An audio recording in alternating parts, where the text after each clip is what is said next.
भगवान का भजन कोई कहे हम बहुत करेंगे, बहुत सारा करेंगे, तब जाकर भगवान मिलेंगे। भगवान किसी समय के मोहताज नहीं है। भगवान कहते तू बस मुझे याद कर। पूरे दिन भर में भले ही एक 24 घंटे में से 1 घंटे के लिए मुझे याद कर, लेकिन दिल से मुझे याद कर, हृदय से मुझे याद कर।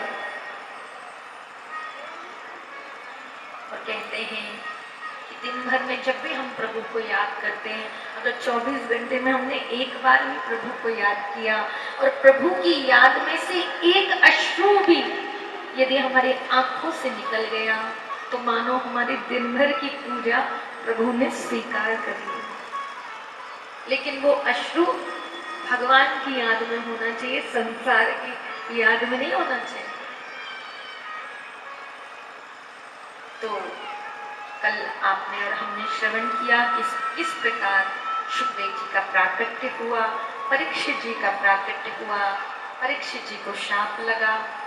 परीक्षित जी के मन में भाव आया कि 7 दिन बाद मरने वाले को क्या करना चाहिए, और सुखदेव जी का सम्मुख दर्शन हुआ। व्यास पूजा परीक्षित जी ने करी और सुखदेव जी ने कथा प्रारंभ की।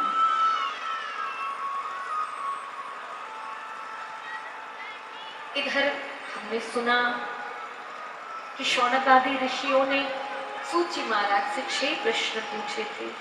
पहला प्रश्न पूछा था कि मानव के लिए परम धर्म क्या है। What is the definition of परम धर्म? परम धर्म यानी क्या? क्या सुबह 4 बजे उठना परम धर्म है? क्या माता पिता की सेवा करना परम धर्म है? क्या सास ससुर की सेवा करना परम धर्म है? क्या बच्चों का पालन पोषण करना परम धर्म है? क्या कथा में बैठ जाना परम धर्म है? आखिर परम धर्म क्या है? कहा जो परिवार भगवान ने दिया है, माता पिता की सेवा का दायित्व दिया है, पति पत्नी का दायित्व दिया है, बच्चों की सेवा दी है, सुबह 4 बजे उठना है, ये सब धर्म के अंतर्गत आता है। माता पिता की सेवा करना धर्म है, सास ससुर की सेवा करना धर्म है, बच्चों की सेवा करना कर्तव्य है, लेकिन परम धर्म नहीं। परम धर्म क्या है? जो भगवान श्री कृष्ण ने गीता में कहा, सर्वधर्मान परित्यज्य माम एकम शरणं व्रज अहं त्वं सर्व पापेभ्यो। भगवान ने कहा सर्वधर्मान परित्यज्य माम एकम शरणं व्रज अहं त्वं सर्व पापेभ्यो मोक्षयिष्यामि मा शुचः। भगवान ने कहा कि यदि तू समस्त धर्मों का त्याग कर कर भी केवल मात्र एक मेरी शरण में आ जाएगा, तुझसे कोई कर्तव्य पूरा नहीं हुआ, तुझसे कोई धर्म पूरा नहीं हुआ, तो कहा सर्वधर्मान परित्यज्य, समस्त धर्मों का त्याग कर कर भी, समस्त कर्तव्यों का त्याग कर कर भी, समस्त कर्तव्यों का त्याग कर कर भी यदि तू केवल एकमात्र मेरी शरण में आ गया और मेरा स्मरण करता है, तो मैं तुझे सब पापों से मुक्त कर दूं। तेरे पापों का जो रजिस्टर है जन्म जन्मांतर का, उन पापों के रजिस्टर को एक क्षण में जलाकर भस्म कर दूंगा। चाहे तू संसार का कितना भी बड़ा पापी क्यों न हो, संसार का कितना भी बड़ा, संसार में तुझसे दोष क्यों ना हो गया हो, पाप क्यों ना हो गया हो, लेकिन उसकी एक कंडीशन है कि तुझे मेरी शरण में आना होगा। एकमात्र मेरे भरोसे के अलावा तेरा और किसी वस्तु पर, किसी व्यक्ति पर और किसी स्थान पर तेरा भरोसा नहीं होना चाहिए। केवल मात्र मेरी शरण में रहकर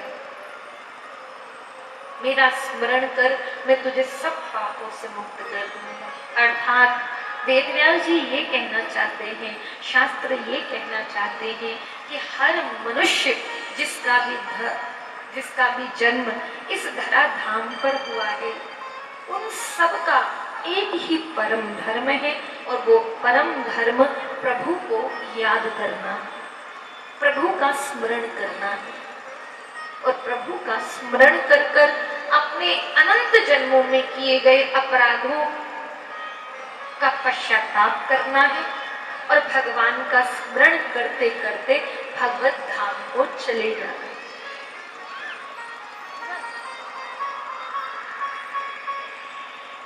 दूसरा प्रश्न पूछा कि मंदिर में पूजा करने के लिए हम लोग जाते हैं, कोई कहता है शिव भक्त बड़ा है, कोई कहता है राम जी बड़े हैं, कोई कहता है ठाकुर जी बड़े हैं। आखिर परमात्मा के रूप अनेक हैं, किसकी पूजा की जाए, वंदनीय कौन है?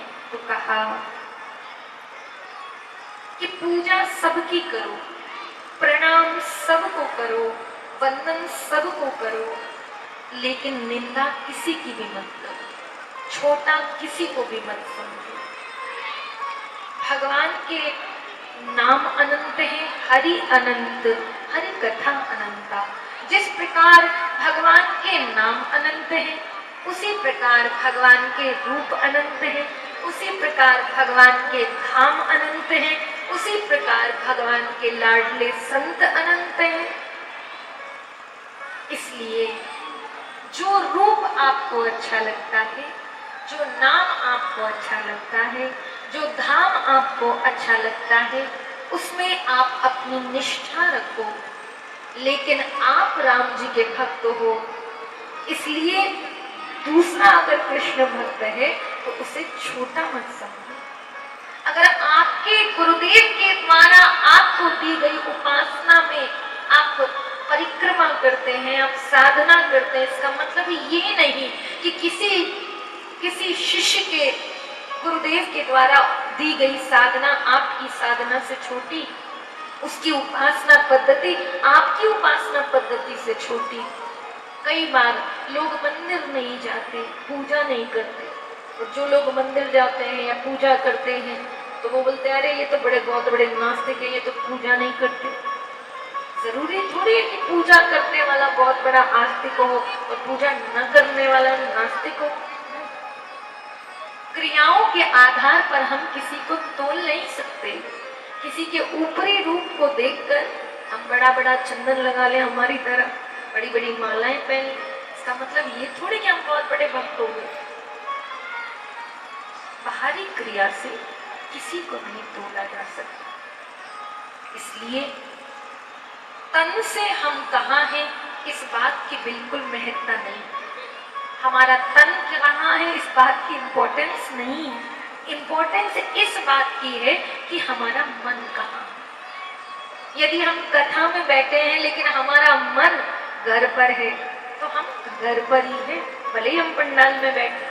और घर में बैठने वाले व्यक्ति के मन में आया मैं भी कथा में जाता, मैं भी कथा को सुनता, भले वो घर में बैठा है लेकिन घर बैठे ही उसे संपूर्ण कथा का लाभ मिल जाएगा, क्योंकि उसका मन प्रभु की कथा में लगा। इसलिए हमें कथा तन से नहीं सुननी, हमें कथा मन से सुननी। भगवान का भजन हम ज्यादा न कर सके, सेवा हमसे ज्यादा न हो सके, दान हमसे ज्यादा न हो सके, कोई बात नहीं, लेकिन थोड़ा करें, लेकिन ऐसा करें जो हमारी पुकार परमात्मा तक पहुंचे। हम थोड़ी सेवा करें, हम थोड़ा दान करें, लेकिन वो किया गया दान हम अपने हिसाब में न जोड़ें। वो हमें दान कर कर हमारा बाएं हाथ को पता नहीं चलना चाहिए, हमारे स्मरण में नहीं रहना चाहिए। उसे तो किया गया दान अब रोज जोड़न लग रहे हो, हमने तो कथा में 5,000 रुपए दिए, हमने तो कथा में 5,000 रुपए दिए, फिर वो दान नहीं है। इसलिए जो करते रहोगे भजन धीरे धीरे, तो मिल जाएगा वो सजन धीरे धीरे।